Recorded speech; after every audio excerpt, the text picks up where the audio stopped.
Hello, dear my healthcare professionals. Myself, Dr. Naresh Bhatti, Director of Well Care Overseas, Bengaluru. आज के इस video में मैं बात करने वाला हूँ डेंटिस्ट के लिए या BDS ग्रेजुएट।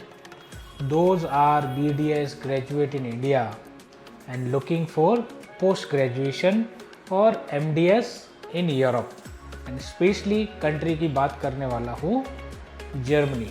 तो क्या इस वीडियो में आज हम डिस्कस करेंगे कि क्या क्राइटेरिया है आपको वहाँ पे जर्मनी जाने के लिए और आपको क्या एडवांटेज या बेनिफिट्स मिल सकते हैं वहाँ पे एज ए डेंटिस्ट काम करना या पोस्ट ग्रेजुएशन में एंटर करना।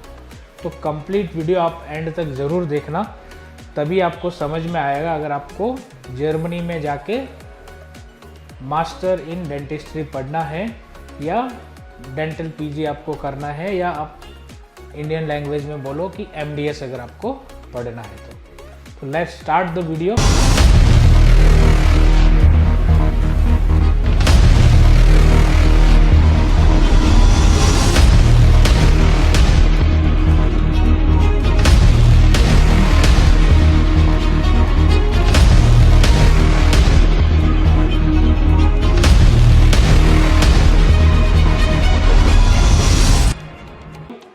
The first important thing is कि भाई कौन अप्लाई कर सकता है इसके लिए।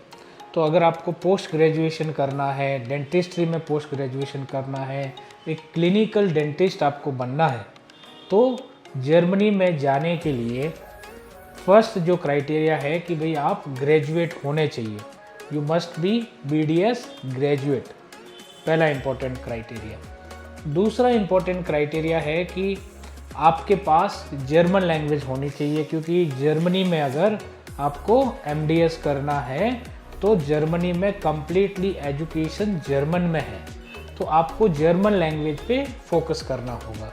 जर्मन लैंग्वेज इम्पोर्टेंट है और इंडिया से आपकी वीज़ा एप्लीकेशन के लिए मिनिमम जो रिक्वायरमेंट है लैंग्वेज की वो B1 लेवल ऑफ जर्मन अगर आपके पास है तब भी आप ट्रैवल कर सकते हो, और अगर आप B2 तक भी इंडिया में करते हो तो it is up to you, कोई उसमें दिक्कत नहीं है। तीसरा, आपके दिमाग में ये डाउट रहता है क्राइटेरिया में कि क्या फ्रेशर भी अप्लाई कर सकता है, तो ऑफकोर्स अगर आप फ्रेशर भी हो तब भी आप इस डेंटल पीजी या MDS के लिए जर्मनी में अप्लाई कर सकते हो। तो ये तो मैंने बताया कि क्राइटेरिया क्या है अगर आपका प्लान है यूरोप में जाके मास्टर पढ़ना क्लिनिकल डेंटिस्ट्री में, तो ये तो जर्मनी के लिए क्राइटेरिया है। अब दूसरी बात मैं बताऊंगा कि क्यों आपको MDS के लिए जर्मनी जाना चाहिए, क्यों वहाँ पे जाके आपको पोस्ट ग्रेजुएशन करना चाहिए, उसके बेनिफिट्स आपको क्या है, तो ये भी मैं इस वीडियो में आपको रिवील करूँगा। तो पहला इम्पोर्टेंट बेनिफिट तो यही है कि जब वहाँ पे आप परमानेंट डेंटल लाइसेंस पास करके मेडिकल पोस्ट ग्रेजुएशन के लिए अप्लाई करते हो तो पहला इम्पोर्टेंट चीज़ है कि वहाँ पे ट्यूशन फ़ी नहीं लगेगी आपको। First important benefits, 0 tuition fee आपकी वहाँ पे लगेगी। दूसरा इम्पोर्टेंट बेनिफिट क्या है कि ड्यूरिंग द पोस्ट ग्रेजुएशन जब आप क्लिनिकल डेंटिस्ट्री पढ़ेंगे तो ड्यूरिंग द पोस्ट ग्रेजुएशन आपको यूरो 4000 से 6000 यूरो तक स्टाइफंड भी आपको मिल सकता है। ये दूसरा बेनिफिट आपको डेंटिस्ट्री पढ़ने के लिए जर्मनी में मिलता है। तीसरा इम्पोर्टेंट बेनिफिट्स कि जब आप परमानेंट डेंटल लाइसेंस वहाँ पे पास कर लेते हो तो आप एज अ डेंटिस्ट भी वहाँ पे काम कर सकते हो और आपको 4 से 6000 यूरो सैलरी मिल सकती है। फोर्थ इम्पोर्टेंट बेनिफिट क्या है कि अगर वहाँ पे आप एक रजिस्टर्ड डेंटिस्ट बन गए, आप पोस्ट ग्रेजुएशन में एंटर कर गए और आप मैरिड हो, फॉर एन एग्जांपल आप मैरिड हो, तो आप अपनी वाइफ को लेके जाना चाहते हो या आप अपने स्पाउस को लेके जाना चाहते हो, डिपेंडेंट को लेके जाना चाहते हो, तो आप स्पाउस या डिपेंडेंट वीज़ा भी अप्लाई कर सकते हो और आपका स्पाउस या डिपेंडेंट भी इंडिपेंडेंटली वहाँ पे काम कर सकता है। ये आपको बेनिफिट है। फिफ्थ वन क्या है कि अगर आप मास्टर्स क्लिनिकल डेंटिस्ट्री जो है अगर आप जर्मनी में करते हो तो PR आपको विद इन 3 ईयर्स आपको परमानेंट रेजिडेंसी भी मिल सकता है। ये बहुत ही बड़ा एडवांटेज है आपको। सिक्स्थ वन, जर्मनी अभी हेल्थ केयर प्रोफेशनल में स्पेशली डुअल सिटीजनशिप को अलाउ कर रही है। तो आपको अगर जर्मन पासपोर्ट लेना है, जर्मन सिटीजनशिप बनना है, तो आपको इंडिया का भी सिटीजनशिप विड्रॉ करने की ज़रूरत नहीं है। 7th वन, आप वहाँ पे जा रहे हो, अपना पोस्ट ग्रेजुएशन कर रहे हो, वर्क भी कर रहे हो और आप अपने पेरेंट्स को लेके जाना चाहते हो, तो पेरेंट्स भी आपके साथ परमानेंटली या इन लॉज परमानेंटली आपके साथ रह सकते हैं।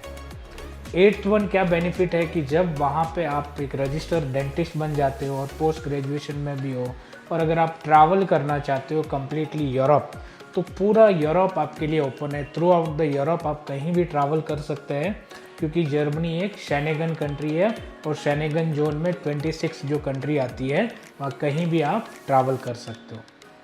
9th वन, जब आपके पास परमानेंट डेंटल लाइसेंस है जर्मनी में, आपने पोस्ट ग्रेजुएशन भी अपना कंप्लीट कर लिया और फिर आपको लगता है कि आपको अपॉर्चुनिटी है स्विट्ज़रलैंड में या लग्जमबर्ग में या ऑस्ट्रिया में, तो जो जर्मन स्पीक कंट्री है वहाँ पे भी आप, अगर आपके पास एम्प्लॉयर है तो वही आपका लाइसेंस पूरे यूरोप में वैलिड होगा, तो वहाँ भी आप काम कर सकते हैं। और सबसे लास्ट जो है पॉइंट 10th वन, कि आपको भी पता है कि जितने भी इंस्ट्रूमेंट्स है, जो डेंटल इंस्ट्रूमेंट्स या मशीनरीज है, मैन्युफैक्चरर बाय द जर्मन्स, तो आपका डेंटिस्ट्री या क्लिनिकल डेंटिस्ट्री का जो नॉलेज, जो एडवांस मेडिकल टेक्नोलॉजी के अकॉर्डिंग जो है, उसको आप स्किल करने के लिए भी जर्मनी आपके लिए बेस्ट डेस्टिनेशन हो सकता है।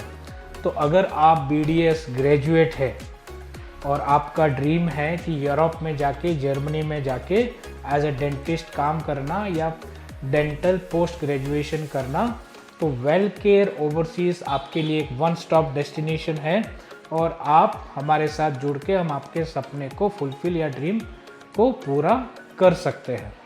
तो ये आज हमने डिस्कस किया कि आपका स्टडी MDS की क्राइटेरिया क्या है जर्मनी में और आपको एडवांटेज क्या मिल सकते हैं। अब वही चीज़ अगर आप इंडिया में देखो, तो एक MDS प्राइवेट कॉलेज में भी अगर आप करते हो तो आपको आराम से 30 से 40 लाख रुपए का खर्चा है। तो मैं खर्चे की आपको बात बता दूं, अगर जर्मनी आपको जाना है तो including living 1 year in Germany, other all expenses मिला के आपके पास लम सम 20 से 22 लाख रुपए तक का फंड्स टोटल होना चाहिए, तो आप अपनी जर्नी मास्टर्स की जर्मनी में स्टार्ट कर सकते हो। और भी अधिक अगर आपको जानकारी चाहिए कि कैसे आप पोस्ट ग्रेजुएशन कर सकते हैं डेंटिस्ट्री में जर्मनी में, तो नीचे जो स्क्रीन पे नंबर आ रहा है आप उस पर कांटेक्ट करके आप कंप्लीट अपनी करियर काउंसलिंग यूरोप माइग्रेशन के लिए ले सकते हैं। तो आज के लिए इतना ही। ऐसे ही मैं आपके लिए हेल्थ के रिलेटेड या हेल्थ केयर प्रोफेशनल्स के रिलेटेड, स्टडी और वर्क के रिलेटेड वीडियो लेते आता रहूँगा और मिलते हैं अगले वीडियो में। तब तक के लिए नमस्कार। जय कर्नाटका, जय भारत, जय हिंद।